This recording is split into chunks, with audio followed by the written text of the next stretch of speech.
भूर्भुवः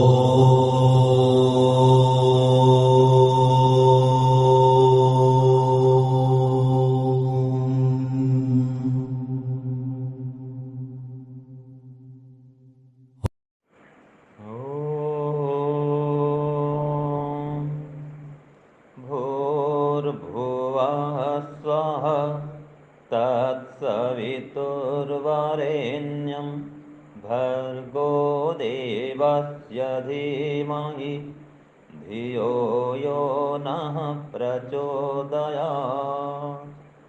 सबको सादर नमस्ते जी। आज हम एक विषय लेते हैं, क्रिया योग क्या, क्यों और कैसे। ठीक है, क्रिया योग क्या है, क्रिया योग किसे कहते हैं, क्रिया योग क्यों करते हैं, क्रिया योग करने पर क्या लाभ होता है और ये क्रिया योग कैसे करते हैं, इसका स्वरूप क्या है, तो इस पर हम चर्चा करेंगे। एक कहानी के रूप में हम इसको समझेंगे। ठीक है, तो एक गुरुकुल में आचार्य जी पढ़ा रहे थे अपने शिष्यों को। तो शिष्यों ने कहा कि गुरु जी, हमको ऐसा कोई सरल उपाय बताइए जिससे कि हम शीघ्रता से समाधि प्राप्त कर सकें।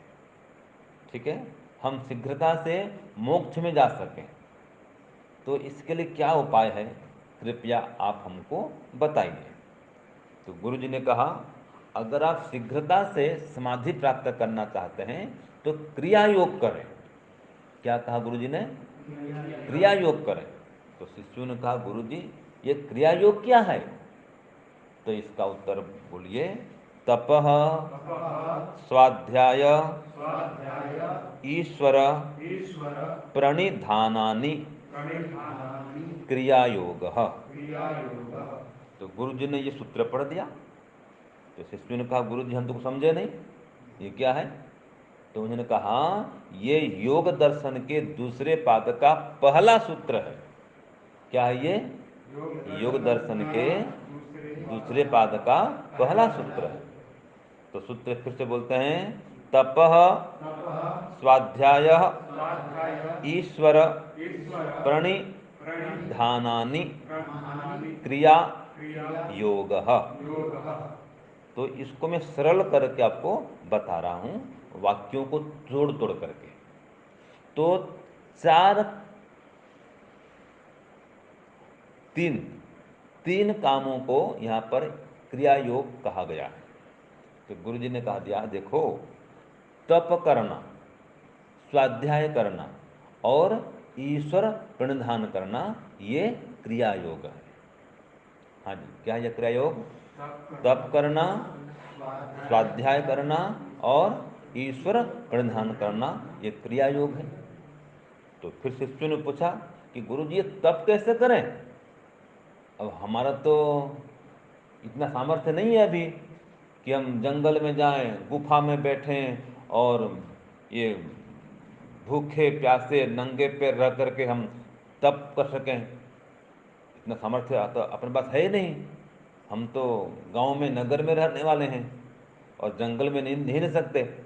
और हमने सुना है तो तप तो जंगल में करते हैं ऋषि महर्षि लोग। तो गुरु जी ने कहा कि देखो, ऋषि महर्षि लोग जंगल में तप करते थे, ठीक बात है, वो करते हैं, लेकिन आप घर में भी तप कर सकते हैं। जिस गुरुकुल में पढ़ते हैं उस गुरुकुल में भी तप कर सकते हैं। तो शिष्यों ने कहा, कैसे गुरु जी, हमको बताइए। तो उन्होंने कहा, देखो, तपस्या का मतलब है द्वंद्वों को सहन करना। क्या है तपस्या मतलब? द्वंद्वों को सहन करना और योग पथ में, ईश्वर के पथ में, धर्म के पथ में आगे बढ़ते रहना। यह है क्रिया योग का प्रथम भाग, तप करना। अर्थात द्वंद्व मन क्या होता है? सुख दुख, हानि लाभ, मान अपमान, सर्दी गर्मी, इन सबको सहन करते हुए धर्माचरण करते रहना, युगानुष्ठान करते रहना। जैसे कि कल लाइट चली गई थी, ठीक है, और लाइट चली गई फिर भी उपासना घंटी में हम बैठ गए, है कि नहीं है। पसीना आए तो आए, तो गर्मी हो तो भी ध्यान में बैठेंगे, और बहुत ठंडी लगती है शीतकाल में तो कंबल ओढ़कर भी बैठते हैं, लेकिन बैठते जरूर हैं। ठंडी हो चाहे गर्मी हो, ध्यान नहीं छोड़ेंगे। ये तपस्या है, ये तप है। कहीं यात्रा में जा रहे हैं, बस में हैं, गाड़ी में हैं, कार में हैं, ट्रेन में हैं, प्लेन में, वहाँ भी समय हो गया तो हम सुबह शाम ध्यान जरूर करें। ट्रेन में हो चाहे प्लेन में हो, मैं तो ऐसे ही करता हूँ। जहाँ भी हो, समय हो गया वहीं संध्या वासना जब ध्यान करो। फिर वहाँ ऐसे नहीं कि बहानाबाजी नहीं कि मैं तो यात्रा में हूँ, मैं तो बैठा हूँ प्लेन में, यहाँ तो बहुत सुंदर दृश्य आ रहे हैं, बादल दिखते हैं और रुई के गलीचे बिछे हुए हैं, ऐसे लगता है अब ये सब देखूँ मैं संध्या करूँ, ध्यान करूँ, ऐसा आता है। नहीं भाई, ये सब नहीं देखना, अभी तो मुझे ध्यान ही करना है। ठीक है, तो कहीं पर भी आप हो, प्रातः सायं हो गया, ध्यान में जरूर बैठना। कितना कष्ट क्यों न हो, झूठ नहीं बोलना। ठीक है, ये कितना ही तकलीफ हो जाए, चोरी नहीं करना। तो ये यम नियम का पालन करना हर स्थिति में, ये तप है। ठीक है, तो धर्म के आचरण को नहीं छोड़ना, ये तप है। दूसरा, स्वाध्याय करना। स्वाध्याय मतलब क्या होता है? गुरु जी ने कहा स्वाध्याय माने होता है आर्ष ग्रंथों को पढ़ना, जो कि मोक्ष दिलाने वाले हैं। ठीक है, तो शिष्यों ने कहा गुरु जी आर्ष ग्रंथ क्या होता है? तुमने कहा अरे योग दर्शन ये आर्ष ग्रंथ है, सांख्य दर्शन, जितने दर्शन शास्त्र हैं ये सब आर्ष ग्रंथ हैं। दर्शन, उपनिषद, ठीक है, ये शतपथ ब्राह्मण आदि, निरुक्त, निगंडु, ये सभी क्या है? आर्ष ग्रंथ हैं। हाँ जी, जो ऋषिकृत ग्रंथ हैं वो आर्ष ग्रंथ कहलाते हैं, जिनका मूल वेद है, जो वेद पर आधारित ग्रंथ हैं, ऋषियों के द्वारा निर्मित हैं, वे आर्ष ग्रंथ कहलाते हैं। जिनमें आप्तों का वचन है वो आर्ष ग्रंथ। तो ऐसे आर्ष ग्रंथों पढ़ना जो कि मोक्ष को देने वाले हैं, तो ऐसे ग्रंथों को पढ़ना क्या है? ये स्वाध्याय है। ये स्वाध्याय के एक अर्थ वहाँ जी, स्वाध्याय माने मोक्ष प्रदायक ग्रंथों को पढ़ना, एक अर्थ हुआ स्वाध्याय का ये। दूसरा स्वाध्याय का अर्थ है ओम और गायत्री मंत्र का जप करना, ये भी स्वाध्याय कहलाता है। और तीसरा फिर स्वाध्याय का अर्थ एक और होता है स्वयं का अध्ययन करना, अपने आप को पढ़ना, अपने कर्मों को देखना, अपने कर्मों को पढ़ना, अपने मन विचार को पढ़ना, अर्थात आत्म निरीक्षण करना।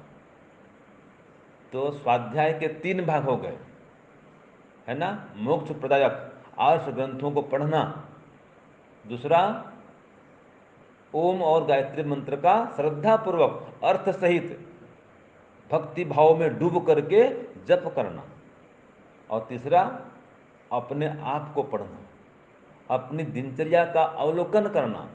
मैं समय का कितना सदुपयोग कर रहा हूँ, कितना दुरुपयोग करता हूँ, दिन भर में कितना जप ध्यान मौन करता हूँ, ये अपने को देखना, अपने आप को पढ़ना। मन में कैसे कैसे विचार लाता हूँ, कितना झूठ बोलता हूँ, कितना कठोर बोलता हूँ, हिंसा करता हूँ, ये सब देखना, अपने आप को, अपने कर्मों को देखना, अपने मन विचार को देखना। ये क्या है? स्वाध्याय। और तीसरा क्या बच गया? ईश्वर प्रणिधान। तो ईश्वर प्रणिधान का मतलब होता है ईश्वर की विशेष भक्ति करना। ये बता दिया गुरु जी ने कि हे शिष्यों, ईश्वर प्रणिधान क्या है?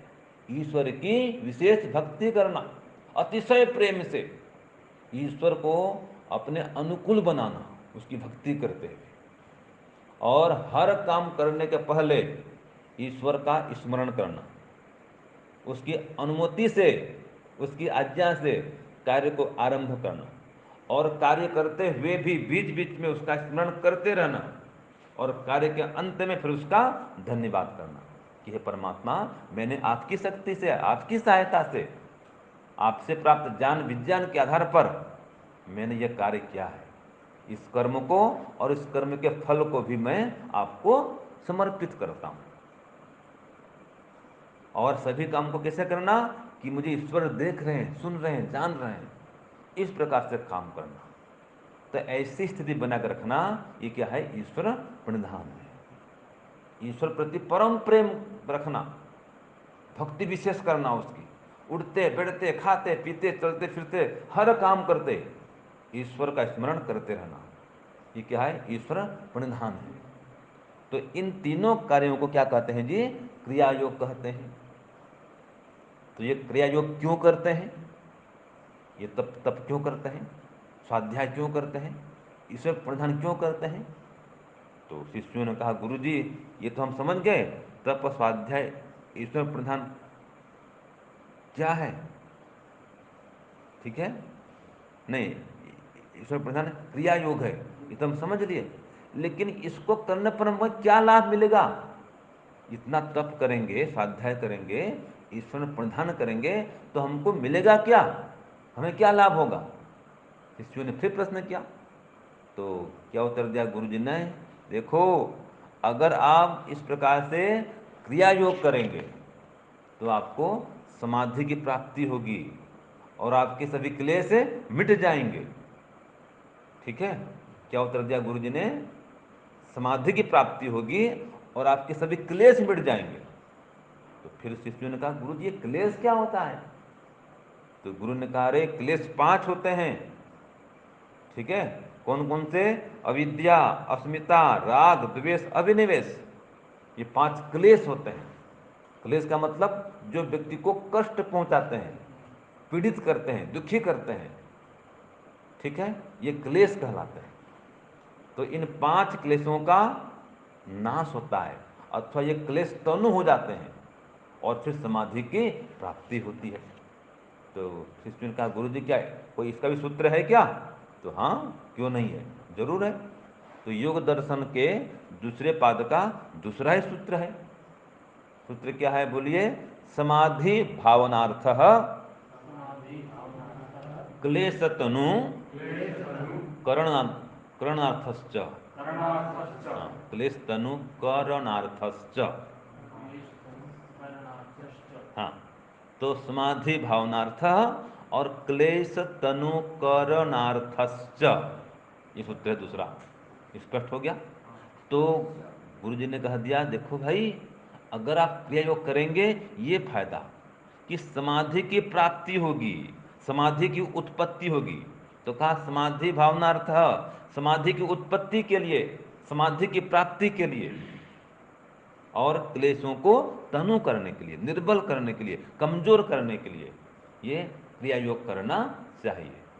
तो कौन कौन से क्लेश तनु होते हैं? तो गुरु जी ने कह दिया सूत्र 3 में, पढ़िए, अविद्या, अस्मिता, राग, द्वेष, अभिनिवेशा, पंच क्लेशा, ये 5 क्लेश होते हैं। अब इसका स्वरूप क्या है आगे और पढ़ेंगे, अभी केवल इतना पढ़ते हैं कि 5 क्लेशों के नाम कौन कौन से? बोलिए, अविद्या, अस्मिता, राग, द्वेष, अभिनिवेश। ये कल सुनूंगा मैं, ठीक है जी, ये 5 क्लेशों के नाम और ये क्लेशों को नष्ट करने के लिए क्या उपाय, ठीक है ना, फिर समाधि की प्राप्ति का क्या उपाय। तो उसका उपाय क्या है? क्रिया योग। अगर आप करेंगे क्रिया योग अर्थात तप करेंगे, स्वाध्याय करेंगे, ईश्वर प्रणिधान करेंगे, ये क्या है? क्रिया योग है। तो इनके करने पर क्या होगा? समाधि की प्राप्ति होगी। और समाधि में क्या? समाधि में आत्मा परमात्मा का साक्षात्कार होता है। 2 प्रकार की समाधि होती है, संप्रज्ञात समाधि और असंप्रज्ञात समाधि, वो विषय और आगे आने वाला है। तो अभी ये समझ लो, समाधि की प्राप्ति होती है। तो संप्रज्ञात समाधि और असंप्रज्ञात समाधि, दोनों समाधि की प्राप्ति होती है क्रिया योग करने पर। और जो क्लेश हैं वे तनु हो जाते हैं। तनु माने कमजोर पड़ जाते हैं, उनका प्रभाव नहीं आता है सामने, वो दब जाते हैं, क्रियाशील नहीं होते हैं। ठीक है जी, तो ये क्लेश है जी, अविद्या, अस्मिता, राग, द्वेष और अभिनिवेश। तो ये क्रिया योग कैसे करते हैं? क्रिया योग क्या है बता दिया, क्यों करते हैं बता दिया, अब कैसे करते हैं? वे तप करते हुए करते हैं। स्वाध्याय करते हुए करते हैं और ईश्वर प्रणिधान करते हुए करते हैं। ये तो सूत्र रूप में बता दिया।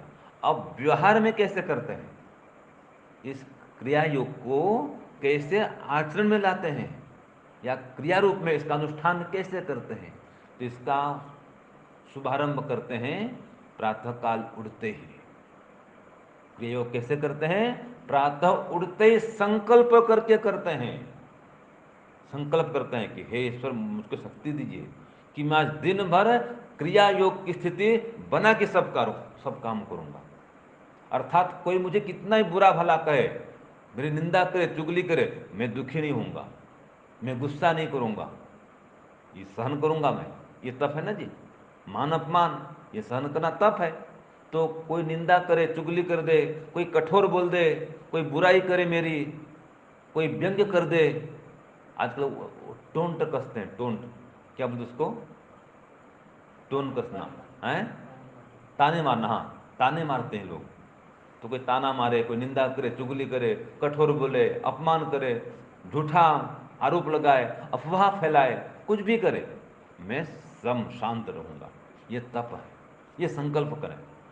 क्रिया योग ऐसे करते हैं, ठीक है। और हर स्थिति में हे प्रभु मैं आपको छोड़ूंगा नहीं, रोज सुबह शाम 1-1 घंटा ध्यान करूंगा, ये संकल्प करें। ये क्या है, क्रिया योग का प्रथम भाग तप है ये। फिर स्वाध्याय करना कि मैं संकल्प करता हूं रोज 1 पेज में वेद का एक मंत्र पढ़ूंगा। संकल्प करें, रोज स्वाध्याय करूंगा, वेद का मंत्र पढ़ूंगा, कोई सूत्र रोज याद करूंगा, मंत्र याद करूंगा, सूत्र याद करूंगा, ये संकल्प करें। ऐसे होता है क्रिया योग। और हर काम करते हुए मैं आपका नाम लेते रहूंगा, आपका स्मरण करते हुए सब काम करूंगा। तो तीनों काम हो गया, ईश्वर प्रणिधान और स्वाध्याय और तप। तो इस प्रकार सुबह से लेकर के रात्रि पर्यंत, जब रात को सोऊंगा तो भी मैं जप करते करते ही सोऊंगा, कोई काम कर रहा हूं तो भी जप करते करते काम करूंगा, पढ़ने बैठता हूं तो हे ईश्वर मैं आपको प्राप्त करने और कराने के लिए, आपके ज्ञान को पाने और दूसरों को आपका ज्ञान देने के लिए यह स्वाध्याय कर रहा हूं, और गायत्री मंत्र बोलूंगा और फिर मैं पाठ आरंभ करूंगा। ये संकल्प होना चाहिए। तो ऐसे क्रिया योग करते हैं। हर काम के आरंभ में आप परमात्मा को याद करें। यहाँ तक कि और बता दूं आपको, जब पढ़ेंगे, जब पढ़ते हैं तब पढ़ते हुए भी ईश्वर से कैसे जुड़ते हैं। जैसे कि हमने अभी पढ़ा कि अविद्या, अस्मिता, राग, द्वेष, अभिनिवेश, ये 5 क्लेश होते हैं। सूत्र पढ़ दिया, अर्थ हो गया। तो इसको कैसे करेंगे, हे ईश्वर अविद्या, अस्मिता, राग, द्वेष, अभिनिवेश, ये 5 क्लेश होते हैं। अर्थ तो आपने पढ़ा, लेकिन ईश्वर को सुना रहे हैं कि हे ईश्वर तप करना, स्वाध्याय करना और ईश्वर प्रधान करना, ये क्रिया योग है। हे ईश्वर समाधि की प्राप्ति के लिए और क्लेशों को तनु करने के लिए ये क्रिया योग का अनुष्ठान करते हैं। ये सारी बातें ईश्वर को सुनाना, तो सूत्र याद भी कर रहे हैं, उसका अर्थ भी पढ़ रहे हैं और ईश्वर से जुड़कर कर रहे हैं।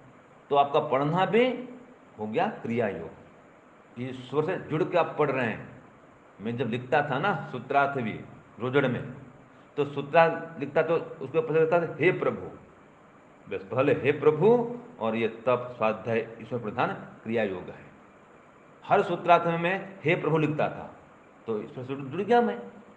तो इस प्रकार से क्रिया योग करना चाहिए कि दिन भर सुबह उठने से लेकर के रात्रि सोने पर्यंत आप ईश्वर से जुड़ के सब काम करें। जिससे बातचीत भी कर रहे हैं तो उसके अंदर परमात्मा को देखने का प्रयत्न करें कि हे ईश्वर मैं इससे बात तो कर रहा हूं, आप इसके अंदर भी हैं और मेरे अंदर भी हैं। मैं जो बातचीत कर रहा हूं ये भी आपकी शक्ति से मैं बात कर पा रहा हूं, क्योंकि ईश्वर की शक्ति बिना हम बात भी नहीं कर सकते। तो हम जो भी काम करते हैं याद रखें ईश्वर की शक्ति से कर रहे हैं। ठीक है, 5 बात और याद रखिए। अगर क्रिया योग को सफल करना है तो 5 बात, हम जहां भी रहते हैं ईश्वर के अंदर रहते हैं। बोलिए, हम जहां भी रहते हैं ईश्वर के अंदर रहते हैं। तो उसकी अनुभूति पूर्वक सब काम करना, ये ईश्वर प्रधान है।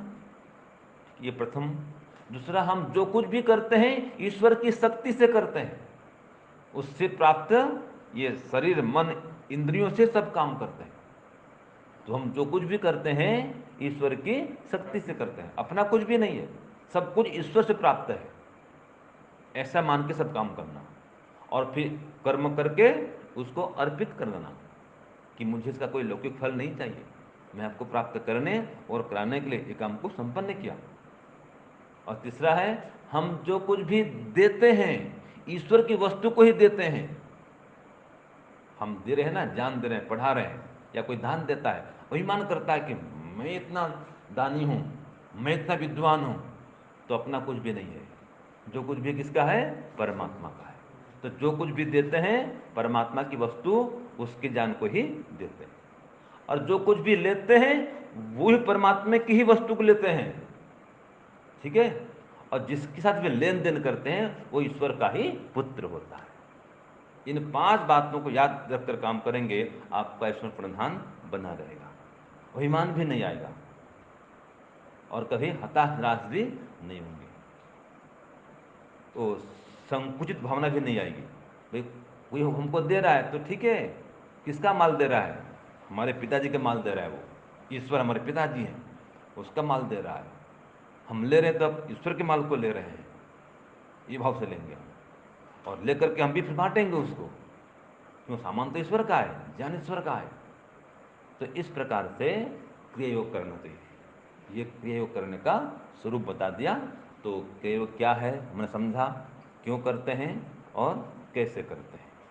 क्या इसका लाभ होता है कि क्लेश मर जाता है, जो 5 क्लेश हैं वो तनु होते हैं और समाधि की प्राप्ति होती है। ये आज का विषय पूरा हुआ। ओम शांति ओम शम।